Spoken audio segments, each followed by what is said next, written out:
कुछ और सिम्टम्स इस तरह के फील होते हैं।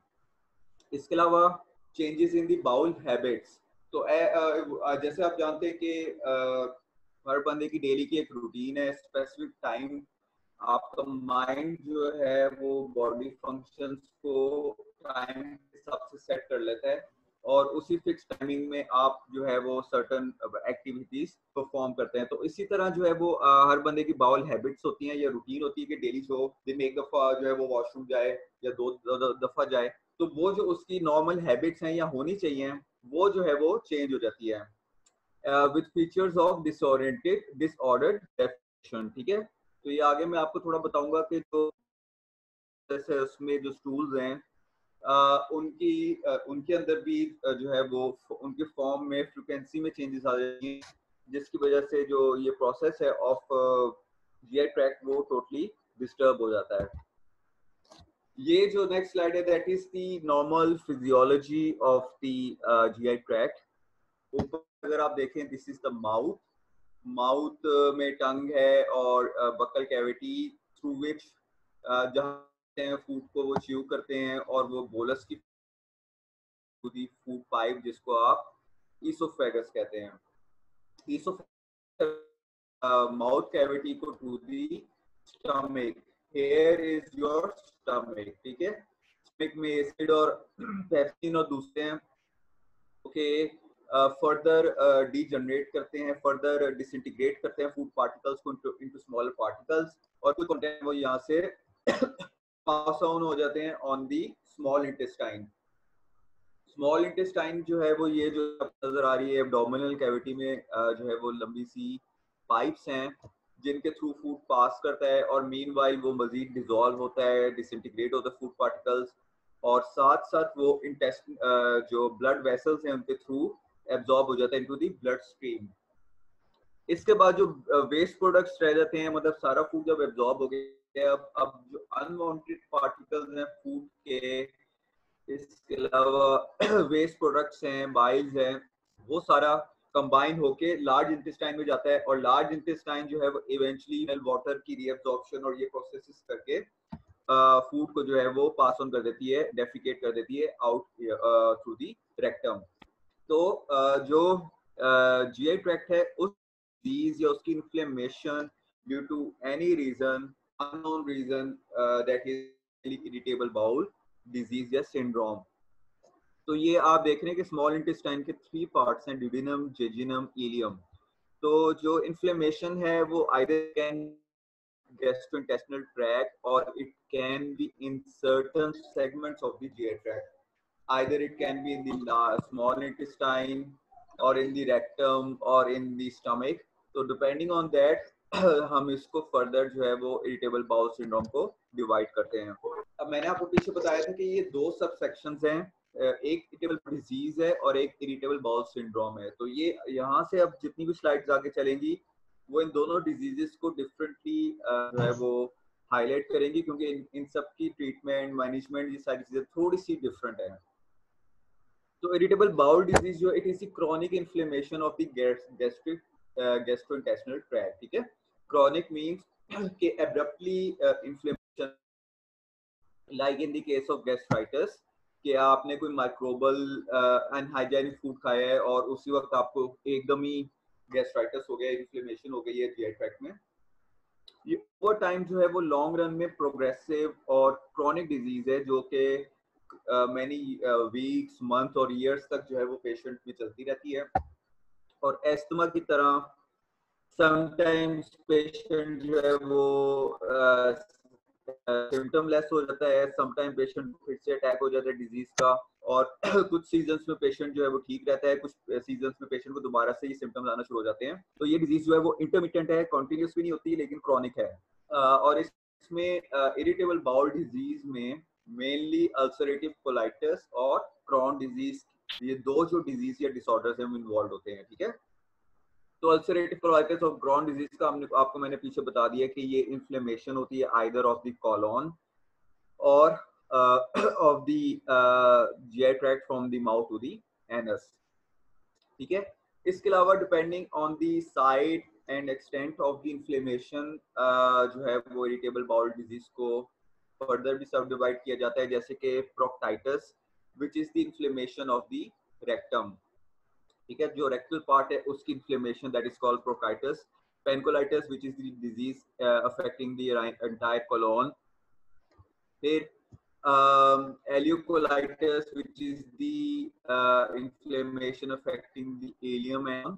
इसके अलावा एलियोलाइटिस है which is the inflammation of the ileum. Crohn disease which is the inflammation of the stomach and the duodenum. ठीक है, तो different parts या different sections of the GI tract की inflammation को हम further करते हैं in the irritable bowel disease. Now irritable bowel syndrome which is characterized by symptoms of abdominal pain or discomfort.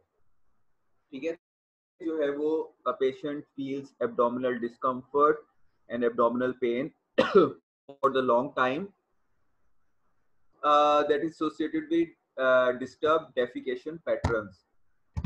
जैसे मैंने आपको अभी पीछे बताया कि नॉर्मल हेल्दी इंडिविजुअल का डेली की एक रूटीन होती है और उसके मुताबिक उसका एक स्टूल पास करने की फ्रीक्वेंसी होती है, और जो नॉर्मल स्टूल है उसकी जो फॉर्म है, ये कंसिस्टेंसी, वो भी नॉर्मल होती है. लेकिन जो इरिटेबल बाउल सिंड्रोम का पेशेंट है उसमें कभी पेशेंट जो है वो सफर कर रहा होता है फ्रॉम द कॉन्स्टिपेशन, कभी वो सफर कर रहा होता है फ्रॉम द डायरिया. तो ऑन एंड ऑफ जो है वो पेशेंट को कॉन्स्टिपेशन हो जाती है किसी भी वजह से, अननोन रीजन से, या फिर पेशेंट डायरिया का शिकार हो जाता है, या साइमल्टेनियसली पेशेंट को कभी डायरिया हो रहा होता है, कभी कॉन्स्टिपेशन हो रही होती है. तो उसकी बेस पे हमने इसको डिवाइड किया है syndrome C, that is constipation predominant, मतलब उस पेशेंट में ज्यादातर इरिटेबल बाउल सिंड्रोम में कॉन्स्टिपेशन होती है. या फिर डायरिया प्रीडोमिनेंट जो कि IBS B है, उसमें जो है वो पेशेंट को प्रीडोमिनेंटली ज्यादा शिकायत डायरिया की रहती है. या फिर IBS A which is the type with alternating between the two, यानी कि ऑल्टरनेटिवली कभी पेशेंट को डायरिया हो जाता है और कभी उसको कॉन्स्टिपेशन हो जाती है. ठीक है, तो इरिटेबल बाउल सिंड्रोम में मतलब वो पेशेंट जो है हैज एबनॉर्मल डेफिकेशन पैटर्न. एक डायरिया होता है जो मतलब ऑब्वियस रीजंस की वजह से होता है कि आपको पता है कि आपने कोई अनहाइजीनिक फूड, गंदा पानी पिया और उसकी वजह से जो है वो आपने वॉमिटर्स और डायरिया डेवलप कर लिया. लेकिन एक डायरिया होता है जो कि अननोन रीजन की वजह से होता है और क्या कहते हैं वो मतलब ऑन एंड ऑफ चलता रहता है पेशेंट कंटिन्यूसली, जो है वो ऑन, उसको प्रॉब्लम्स स्टमक की आती रहती हैं, एब्जॉर्प्शन की, डाइजेशन की, और कभी वो ठीक हो जाता है, कभी दोबारा से उसको ये सिम्टम्स हो जाते हैं. तो उस तरह से मतलब थोड़ा सा डिफिकल्ट है पेशेंट को डिफरेंशिएट करना कि उसको, लेकिन ये उसका एक सिम्टम है कि वो हर साल जो है वो कॉन्स्टेंटली वो किसी ना किसी ट्रबल में रहता है. अब ये अगली डायग्राम 6 नंबर में आप स्लाइड्स की देखें तो उसमें टाइप्स ऑफ अल्सरेटिव कोलाइटिस हैं, जिसमें ये मैंने आपको प्रोक्टाइलाइटिस का बताया था कि इन्फ्लेमेशन ऑफ द रेक्टम. तो ये जो कलर्ड पार्ट है that is the inflamed area. ठीक है, तो मतलब this is the large intestine, this is the rectum, और डिफरेंट पोर्शंस में जो इन्फ्लेमेशन है उसकी वजह से जो है वो इन्फ्लेमेशन की वजह से डेवलप होता है अल्सरेटिव कोलाइटिस. इसके अलावा इरिटेबल बाउल सिंड्रोम में ये जो है वो abnormal contractions of GI tract, specifically आपको पता है कि फूड की मूवमेंट होती है one end of the GI tract to the another end of the GI tract through peristalsis. ठीक है, एक कॉन्ट्रैक्शन है जो कि स्टार्ट होती है फ्रॉम द माउथ, जाती है through the esophagus, gastrointestinal tract और right to the end of GI tract. वो जो कॉन्ट्रैक्शन है उसका एक नॉर्मल पैटर्न होता है, जैसे हार्ट बीट का एक नॉर्मल पैटर्न होता है वो, और हर इंडिविजुअल में वो पैटर्न उसी तरह से होना चाहिए, और अगर नहीं हो तो वो पेशेंट डिजीज्ड हो जाता है या उसमें कोई ना कोई कार्डियोवैस्कुलर डिजीज डेवलप हो जाती है. इसी तरह से अगर पेरिस्टाल्सिस का जो पैटर्न है वो एबनॉर्मल हो जाए किसी वजह से, तो उस पे बहुत ज्यादा कॉम्प्लिकेशंस डिजीजेस डेवलप हो जाती हैं. तो ये जो एबनॉर्मल कॉन्ट्रैक्शंस हैं कि मतलब जिस तरह से कॉन्ट्रैक्शन ट्रेवल करनी चाहिए थी लार्ज इंटेस्टाइन में, उस तरह से नहीं ट्रेवल करती, इसकी वजह से कभी पेशेंट जो है वो अगर ये कॉन्ट्रैक्शन तेज हो जाएं तो पेशेंट डायरिया में चला जाता है, अगर ये कॉन्ट्रैक्शंस जो हैं वो स्लो हो जाएं तो पेशेंट कॉन्स्टिपेशन का शिकार हो जाता है। जी एपिडेमोलॉजी उन्होंने जो स्टडीज की उन्होंने फाइंड किया कि क्रॉन डिजीज जो है it is higher in the urban areas, जो शहर की आबादी है उनमें क्रॉन डिजीज ज्यादा प्रिवेल करती है, जबकि ulcerative colitis is higher in the rural area. ठीक है, तो अर्बन और रूरल पॉपुलेशन का जो लाइफस्टाइल है डेफिनेटली दैट इज डिफरेंट, और सोशल हैबिट्स डिफरेंट होती हैं। तो हो सकता है कि वो हैबिट्स जो हैं वो कुछ डिजीजेस कॉज करती हैं अर्बन पॉपुलेशन में और कुछ कॉज करती हैं रूरल पॉपुलेशन में।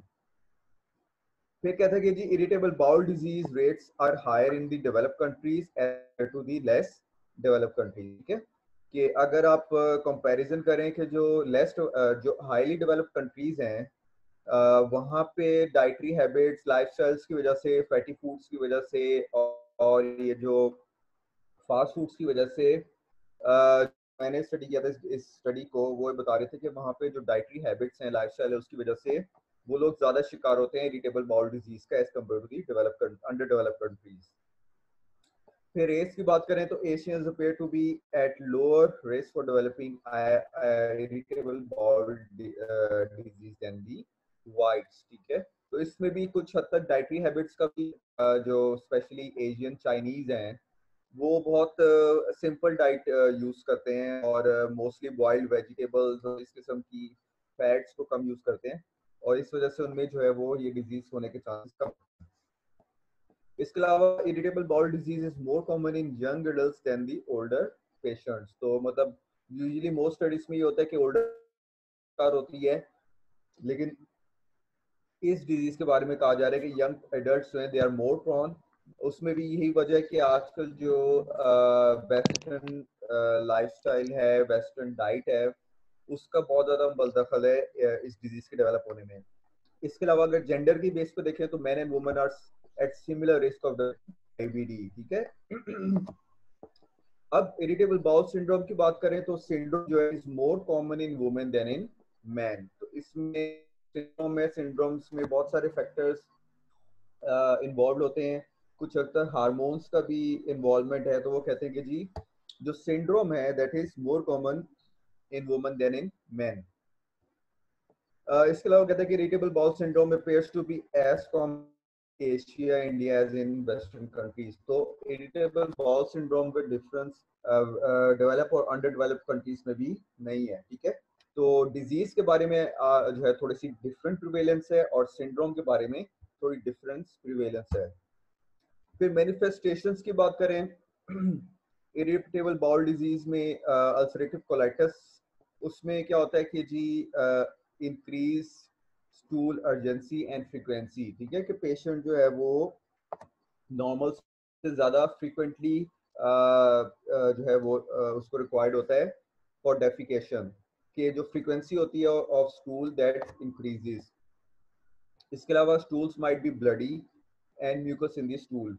यूजुअली जो हमारी जीआई ट्रैक्टस में म्यूकस की सिक्रेशन होती रहती है to protect the mucus membrane, लेकिन अल्सरेटिव कोलाइटिस में जो म्यूकस है क्योंकि इन्फ्लेमेशन है, इन्फ्लेमेशन होने की वजह से क्या होता है कि म्यूकस हाइपर सिक्रेशन होती है। तो जो ऐसे पेशेंट्स होते हैं उनके स्टूल सैंपल में जो म्यूकस जो लेवल है वो थोड़ा सा रेज्ड होता है। इसके अलावा क्योंकि इसमें अल्सर्स भी डेवलप हो सकते हैं तो पेशेंट जो है वो ब्लीडिंग भी डेवलप कर सकता है। अच्छा, इसके अलावा very disease intensity in disperse with asymptomatic periods. जैसे एस्थमा में मैंने आपको बताया था कि कुछ टाइम तक पेशेंट जो है वो कोई सिम्टम्स डेवलप नहीं करता, वो बिल्कुल ठीक होता है। फिर कुछ पीरियड ऑफ टाइम आता है कि उसमें उसको दोबारा से सिम्टम्स डेवलप होना शुरू हो जाते हैं।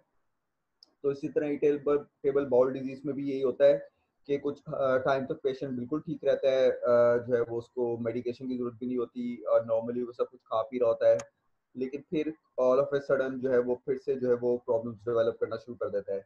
तो मतलब इसमें जो है ऑल्टरनेटिवली बेटर हेल्थी पीरियड आता है और फिर डिजीज स्टेट पीरियड आता है, तो मतलब ये एक ऑल्टरेशंस चलती रहती हैं। फिर क्रॉन्स डिजीज में जो है वो pattern of symptoms relate to disease location and type. ठीक है, तो इसमें जो सिम्टम्स हैं वो किस चीज़ पे बेस करते हैं कि कौन से पार्ट में जो है वो इन्फ्लेमेशन हुई है और किस हद तक या किस एक्सटेंट तक जो है वो जीआई ट्रैक्ट इन्वॉल्व है इन दी डेवलपमेंट ऑफ द डिजीज। तो उसमें जो है वो इन्फ्लेमेटरी है, फाइब्रोस्टेनोटिक और फिस्टुलाइजिंग। फिस्टुला जो है वो पॉकेट लाइक जो है वो सैक्स हैं जो कि डेवलप हो जाती है इन दी जीआई ट्रैक्ट, और वो ऑब्स्ट्रक्शन कॉज करती हैं इन दी बाउल मूवमेंट्स। ठीक है, तो इन्फ्लेमेशन, फाइब्रोनोस्टेनोटिक, फाइब्रोसिस और फिस्टुलाइजिंग, तीन टाइप के जो है वो क्रॉन्स डिजीज हो सकती हैं, और इसी की बेस पे जो है we can determine the therapy decisions. फिर इरिटेबल बाउल सिंड्रोम, जिसमें जो है pain is relieve by defecation. जैसे मैंने आपको बताया था कि ड्यूरिंग डेफिकेशन या बिफोर पासिंग स्टूल पेशेंट जो है वो एब्डोमिनल डिस्कम्फर्ट और पेन फील करता है। स्टूल तो पेशेंट को पेन फील नहीं होती। ऑल्टरनेटिंग बाउल हैबिट, जैसे मैंने अभी पीछे आपको बताया था कि ऑन एंड ऑफ कभी पेशेंट डायरिया डेवलप कर रहा होता है, कभी उसको जो है वो कॉन्स्टिपेशन हो जाती है। abdominal distension या discomfort, mucus in the stool और sensation of incomplete defecation।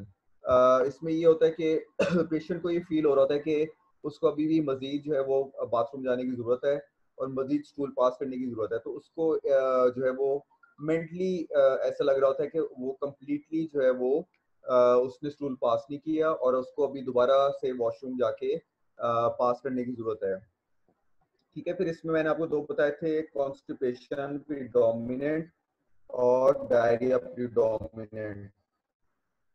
तो constipation predominant irritable bowel syndrome में पेन है that is periodic, on and off pain होती है, एक सर्टेन पीरियड ऑफ टाइम तक पेन होती है, फिर उसके बाद पेशेंट नॉर्मलाइज हो जाता है, फिर से हो जाती है।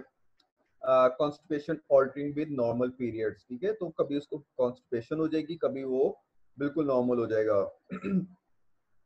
Pain is periodic and with continuous dull ache. ठीक है, तो एब्डोमिनल रीजन में एक स्कैटर्ड सी पेन होती है जो कि स्पेसिफिकली पेशेंट आइडेंटिफाई नहीं कर सकता कि किस रीजन में पेन हो रही है। पूरी एब्डोमिनल कैविटी में जो है डिस्पर्स सी पेन उसको कभी हल्की हल्की फील होती है। Eating can commonly trigger the symptoms. ठीक है, other common symptoms are bloating, nausea, dyspepsia, flushing and heartburn. तो जैसे मैंने आपको बताया कि इनकम्प्लीट डाइजेशन की वजह से जो है वो पेशेंट में फ्लैचुलेंस हो सकती है। फ्लैचुलेशन मीन्स के गैस बहुत ज़्यादा हो सकती है। इसके अलावा पेशेंट हार्ट बर्न कर सकता है। हार्ट बर्न का ये है कि जो नॉर्मल, हेलो जी, हार्ट बर्न इसलिए कि जो है वो अगर पेशेंट को कॉन्स्टिपेशन है तो ये थोड़ा सा आपको मैकेनिज्म समझना होता है। अगर पेशेंट को कॉन्स्टिपेशन हो और वो लॉन्गर पीरियड ऑफ टाइम तक कॉन्स्टिपेशन रहे तो जो जीआई ट्रैक्ट है उसमें ऑब्स्ट्रक्शन डेवलप हो जाती है, जिसकी वजह से जो पीछे से मजीद फूड पार्टिकल्स आते जाते हैं और वो ऑब्स्ट्रक्शन की वजह से आगे पास ऑन नहीं होते। और एक टाइम आता है कि पेशेंट जो है वो उसकी स्टमक के अंदर जो एसिड है उसकी प्रॉपर रेगुलेशन नहीं हो पाती, वो बैकवर्ड मूव करता है इनटू द ईसोफेगस, और जिसकी वजह से पेशेंट को हार्ट बर्न या फिर पेन फील होती है इन दी एरिया जहाँ पे हार्ट की पेन होती है, इसीलिए इसको हार्ट बर्न कहते हैं। डिस्पेप्सिया और नोजिया, ब्लॉटिंग, ये सारे सिम्टम्स में रिलेटेड हैं due to the obstruction of the GI tract. फिर डायरिया है। Diarrhoea it characterized by precipitous diarrhoea occurring during meals और इमीडिएटली पोस्टप्रांडियल। ठीक है, कि खाने के दौरान ही पेशेंट को डायरिया हो जाता है या फिर उसको खाने के बाद फौरन बाद जो है वो स्टूल्स पास करने की अर्जेंसी होती है। इसके अलावा pain, bloating, rectal urgencies and incontinence. ठीक है, तो ये दो मैनिफेस्टेशंस हैं of either irritable bowel disease और irritable bowel syndrome. Now coming to the causes. Irritable, क्योंकि मैंने आपको बताया था कि इसके मल्टीपल कॉजेज हो सकते हैं और बहुत से कॉजेज अभी भी अननोन है कि ये होते क्यों हैं। और इरिटेबल बाउल डिजीज जो है ये सिंड्रोम कुछ पेशेंट्स में होता है, कुछ में नहीं होता, क्या वजह है? तो इसमें कुछ एनवायरमेंटल फैक्टर्स आ जाते हैं कि एनवायरमेंट कैसा है पेशेंट का, और इसके अलावा जो है वो जेनेटिक फैक्टर्स के जैसे आपको मैंने बताया था कि मोस्टली डिजीजेस का कुछ ना कुछ ताल्लुक होता है जेनेटिक से, फैमिली हिस्ट्री से। तो फैमिलीज में जो एक डिजीज ट्रेवल कर रही होती है तो मोस्ट प्रोबेबली वो आगे पास ऑन होती है थ्रू दी जीन्स। तो अगर आपकी किसी क्लोज रिलेटिव में या क्लोज जो लव वंस हैं किसी में इरिटेबल बाउल सिंड्रोम या डिसऑर्डर हो तो मोस्ट प्रोबेबली वो आगे बच्चों में ट्रांसफर हो सकता है। ठीक है। फिर एबनॉर्मल इम्यून रिस्पॉन्स, किसी भी वजह से जो, चूंकि it is a inflammation of the gastrointestinal tract. अब वो इन्फ्लेमेशन क्यों हुई है और क्या कहते हैं उसको इस तरह से इन्फ्लेमेशन को होना चाहिए था या नहीं होना चाहिए था, that is a different debate. लेकिन इसमें जो इन्फ्लेमेशन होती है that is unwanted and unrequired. ठीक है। तो इन्फ्लेमेशन बेसिकली तो बॉडी की अपनी डिफेंस मैकेनिज्म है, लेकिन यहाँ पे वो जो जीआई ट्रैक्ट इन्फ्लेमेशन है वो फर्दर कॉम्प्लिकेशंस और पेशेंट के लिए मजीद ट्रबल्स डेवलप कर देती है। अब ये जो इन्फ्लेमेटरी रिस्पॉन्स है, ये इम्यून रिस्पॉन्स है, ये ओवरली विगरस होता है, बहुत ज्यादा एग्रेसिव होता है, मतलब जितना होना चाहिए उससे ज्यादा रिस्पॉन्सिव होता है। और एबनॉर्मली लॉन्ग इम्यून रिस्पॉन्स, मतलब जितना इम्यून रिस्पॉन्स होना चाहिए उससे कई गुना ज्यादा होता है। Immune system activation with subsequent infiltration of the tissues by lymphocytes, macrophages and other cells। ठीक है। तो उसमें जो इंफ्लेमेटरी रिस्पॉन्स डेवलप होने के बाद जो जो आपके इम्यून सेल्स हैं या डिफेंसिव सेल्स हैं उनकी इन्फ्लिक्टेशन हो जाती है into the mucus membrane of the GI tract, जिसमें मैक्रोफेजेस है। मैक्रोफेजेस आपको पता है कि वो सेल्स को ईट करता है, खा लेता है, डैमेज करता है, डिस्ट्रॉय करता है। तो मोस्ट प्रोबेबली वो जो जीआई ट्रैक्ट के नॉर्मल सेल्स हैं उनकी भी डिस्ट्रक्शन कॉज कर देता हो। फिर वायरस और बैक्टीरियल इन्फेक्शंस ये भी ट्रिगर करती हैं इन्फ्लेमेटरी बाउल डिजीज को।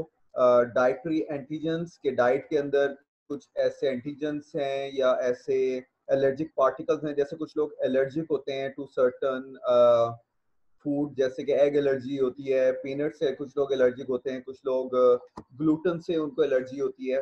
तो डाइट में ऐसे पार्टिकल्स इन्वॉल्व हैं जो कि पेशेंट में एलर्जी कॉज कर रहे हैं, तो उसकी वजह से भी इरिटेबल बाउल डिजीज डेवलप हो सकती है।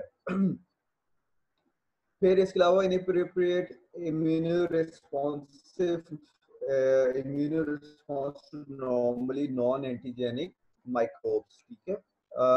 इसमें जो एग्जांपल्स हैं क्लोस्ट्रीडियम डिफिसाइल, ये मैं पीछे आपने पढ़ा होगा कि ये वो बैक्टीरिया है जो कि इन्फेक्शन कॉज करता है इन द जीआई ट्रैक्ट। इसके अलावा कुछ फंगल डिजीजेस होती हैं जो कि इरिटेबल बाउल डिजीज डेवलप कर सकती हैं, वायरस हो सकते हैं और हेलमिंथिक पैथोजेंस, जैसे कुछ पेशेंट्स के पेट में कुछ ऐसे जो पैरासाइट्स हो सकते हैं जो कि इस इन्फ्लेमेटरी रिस्पॉन्स को ट्रिगर करते हैं। फिर कुछ ड्रग्स हैं जो कि फर्दर एग्रावेट कर सकती हैं इरिटेबल बाउल सिंड्रोम को, जैसे कि non steroidal anti inflammatory drugs.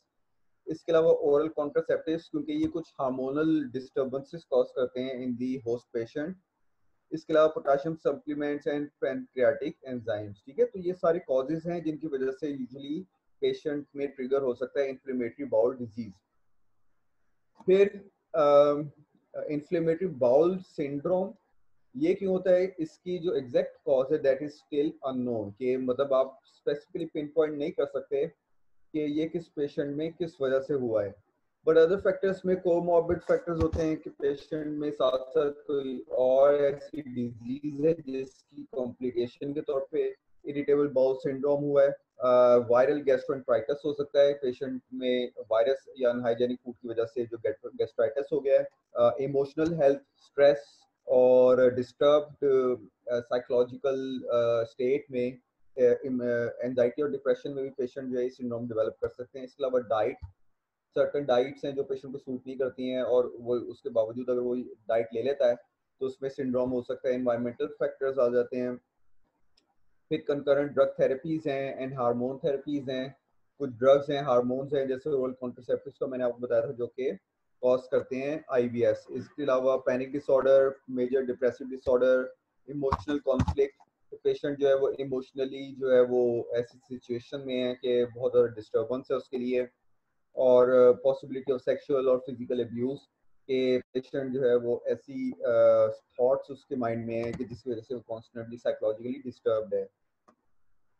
Now coming to the 9th slide, that is the pathophysiology, जिसमें इरिटेबल बाउल डिजीज में जो है वो अल्सरेटिव कोलाइटिस, इसमें एडिमा, एज यू नो कि inflammation involves oedema, that means के जो है वो ऑफ द टिश्यूज के जो म्यूकस मेम्ब्रेन है वो उसमें एडिमा हो जाता है, वो स्वेल कर जाती है, which is followed by fine vascular pattern, loss of fine vascular pattern, increased mucosal friability, कि इन्फ्लेमेशन होती है जिसकी वजह से एडिमा होता है।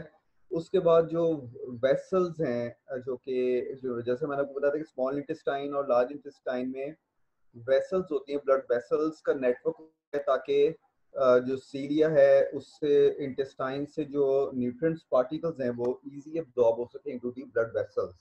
ठीक है, तो ये जो उसका वेस्कुलर स्ट्रक्चर होता है इंटेस्टाइन का, ये जीआई ट्रैक्ट का, वो डैमेज हो जाता है ड्यू टू द इन्फ्लेमेशन।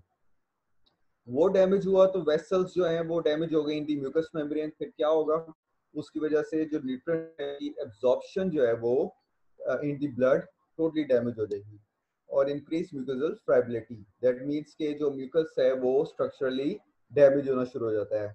अब इसकी वजह से अल्सरेशन डेवलप होती है, और अल्सरेशन सिंपली मीन्स के जख्म हो जाते हैं इंटरनली, और कोलोन में begin to become featureless and tubular in nature. अगर आपने स्ट्रक्चर देखो स्मॉल इंटेस्टाइन का, अगर इनको क्या इंटरसेक्शन लें, डायसेक्ट करें, तो आप देखेंगे कि जी ये एक पाइप है जिसके सेंटर में जो है वो खाली कैविटी है जिसके through food particles pass on करते हैं। ठीक है, लेकिन इन्फ्लेमेशन की वजह से क्या होता है, वो जो इनर म्यूकस मेम्ब्रेन है वो स्वेल कर जाती है, और जो इनर ल्यूमन है वो नैरो हो जाता है। इनर ल्यूमन जब नैरो होता है तो जो सीलिया होते हैं म्यूकस मेम्ब्रेन के अंदर, these are the hair like projections, ये मेन रोल प्ले करते हैं in the absorption of the nutrition particles. लेकिन ये सीलिया डैमेज हो जाते हैं जिसकी वजह से जो इनर लाइन है वो एक ट्यूबुलर पाइप की तरह रह जाती है, उसमें हेयर लाइक प्रोजेक्शंस आपको नजर नहीं आते, वो एक प्लेन सी पाइप की तरह होती है। ठीक है, तो ये सेंटेंस उस चीज को इंडिकेट कर रहा है। फिर Crohn disease inflammation and subsequent injury of the tissues known as cryptitis. ठीक है, ये वही इन्फ्लेमेशन हुई जिसकी वजह से इवेंचुअली टिश्यूज की इंजरी हुई। This lead to crypt abscess and subsequently ulceration. Abscess जो है वो क्या कहते हैं, swollen tissues, internal pockets of the tissues होती हैं, सैक लाइक प्रोजेक्शंस जो कि डेवलप हो जाती हैं इनसाइड द जीआई ट्रैक्ट, और इन एब्सेस की वजह से जो है वो जीआई ट्रैक्ट में ऑब्स्ट्रक्शन डेवलप होती है। फिर influx and proliferation of the macrophages and other inflammatory cells, ठीक है, lead to lymph oedema and bowel wall thickening. तो मतलब कि अल्सरेटिव कोलाइटिस और क्रॉन डिजीज का जो मैकेनिज्म ऑफ एक्शन है या पैथोफिजियोलॉजी है मोर और लेस सेम है, लेकिन इन दोनों में सिर्फ डिफरेंस क्या है कि एक्सटेंट ऑफ द इन्फ्लेमेशन, कि कितनी एक्सटेंट तक जो है वो इन्फ्लेमेशन हुई है। अब इरिटेबल बाउल सिंड्रोम की पैथोफिजियोलॉजी में कॉन्स्टिपेशन है, कॉन्स्टिपेशन में एबनॉर्मेलिटी इन दी इंटेस्टाइनल मोटिलिटी, जैसे मैंने आपको पीछे बताया था कि एक नॉर्मल पेरिस्टाल्टिक मूवमेंट होती है, अगर वो एबनॉर्मल हो जाए तो उसकी वजह से आइडर पेशेंट जो है वो क्या कहते हैं डायरिया डेवलप करता है या कॉन्स्टिपेशन डेवलप करता है। Underlying muscle dysfunction as well as hyperactive response to factors such as food. अब मतलब ये abnormal intestinal motility either it may be due to the in response to the food, और या फिर अंडरलाइंग मसल डिस्फंक्शन, या किसी भी वजह से जो मसल्स हैं जो कि इन्वॉल्व होते हैं in the contraction of the GI tract वो डिस्फंक्शन कर गए हैं। फिर abnormal increase in frequency of the contractions can lead to functional constipation. ठीक है, कॉन्ट्रैक्शंस अगर बहुत ज़्यादा हो जाए इन दी जीआई ट्रैक्ट, तो कॉन्ट्रैक्शंस का मतलब ये है कि ट्रैक्ट का इनर ल्यूमेन है वो ब्लॉक हो गया और ऑब्स्ट्रक्शन हो गई, जिसकी वजह से जो बाउल है वो आगे पास ऑन नहीं कर पाता और पेशेंट कॉन्स्टिपेशन डेवलप कर लेता है। फिर डायरिया में diminished motor function of the underlying musculature can lead to diarrhoea. आपको पता है कि नर्व इम्पल्सेस आती हैं, ये नर्व इम्पल्सेस जो है कॉन्ट्रैक्शंस प्रोड्यूस करती हैं, जिसकी वजह से पेरिस्टाल्सिस होता है। तो किसी भी वजह से ये जो मोटर फंक्शंस हैं वो ही डिमिनिश हो गए कॉन्ट्रैक्शन। फिर पेन ऑफ आईबीएस में be caused by abnormally strong contraction of the intestinal smooth muscles. ठीक है, तो वो जो जीआई डिस्टेंशन या एब्नॉर्मल डिस्टेंशन है that might be due to the contractions. कुछ खवातीन में भी in the first few days of the menstruation can lead to transiently elevated prostaglandin A2 resulting in increased pain and diarrhea. Now coming to the sign and symptoms. अच्छा, ये जो दो sir disorders हैं जी sir जी time जी, ना ख़त्म होने वाला है, ये मजीद 5 मिनट है, हो सकता है चलता रहे, हो सकता है खुद ब खुद बंद हो जाए, तो फिर आप उस बस हिसाब से। मेरी 2 या 3 स्लाइड्स रह गई हैं। Yes sir. ठीक है, साइन एंड सिम्टम्स में altered stool frequency, bowel sensation, abdominal pain, mild disease worsens as the disease progress. Patient may suffer from continuous or intermittent attacks. ठीक है, फिर hematocchia, that means के stools में blood का होना। इसके अलावा lower left quadrant pain, nausea, vomiting, weight loss। ठीक है, इसके अलावा अल्सर्स, इराइटस जो है वो आइरस की इन्फ्लेमेशन। इसके अलावा क्रॉन डिजीज में same symptoms as in appendicitis and intestinal obstruction, जिसमें abdominal pain, diarrhea, weight loss। weight loss क्यों होता है? क्योंकि पेशेंट जो है वो प्रॉपरली अपने फूड से सारे न्यूट्रिएंट्स को एब्जॉर्ब नहीं कर पाता। जब ब्लड में जो है न्यूट्रिएंट्स नहीं जाएंगे तो पेशेंट जो है वो मेल नरिश्ड हो जाएगा और उसकी जो न्यूट्रिशन रिक्वायरमेंट है फुलफिल नहीं होगी, तो उसमें वेट लॉस होगा। फीवर, आर्थ्रेल्जियास और पेरिफेरल आर्थराइटिस। ठीक है क्या है जी, सर? ये तो इसमें जो ऊपर लिखा हुआ है हेमाटोचीजिया ब्लड इन स्टूल के बाद। हेमोटीजिया ये वाला। नहीं सर, टिनिस्मस। टेनिस्मस मुझे भूल गया, ये मैंने कल सर्च भी टिनिस्मस। किया था। टेनिस्मस ये जो है ना, मैं आपको बाद में बता दूंगा, ये मेरे जहन से निकल गया है। ये कोई लंबी टर्म थी इसलिए मैंने इंक्लूड नहीं की थी, वैसे आप गूगल भी करके देख सकते हैं। अच्छा, इसके अलावा एल्कोलाइजिंग स्पॉन्डिलाइटिस जो है वो जॉइंट्स की इन्फ्लेमेशन। ठीक है, जो आपके वर्टिब्रा हैं उनकी इन्फ्लेमेशन, तो मतलब ये जो है वो बहुत सारी कॉम्प्लिकेशंस डेवलप करता है, इरिटेबल बाउल डिजीज। अच्छा, इरिटेबल बाउल सिंड्रोम में एब्डोमिनल पेन है, दैट कुड बी क्रैम्प्स। ठीक है, alteration of the bowel habits. Bowel habits का मैंने आपको बताया कि डेफिकेशन का जो रूटीन है। Diarrhoea, constipation, alternating diarrhoea, constipation, bloating, gas, belching, heartburn, reflux disease. इसके अलावा इक्लेजिया, early feeling of fullness on eating. ठीक है, इसके अलावा nausea, painful menstruation, sexual dysfunction and frequent और अर्जेंट यूरिनेशन। तो ये सारे जो हैं वो inter related sign and symptoms है of the IBS and IBD. तो 44 हो गए, आई थिंक ये 50 तक है लेक्चर, है ना?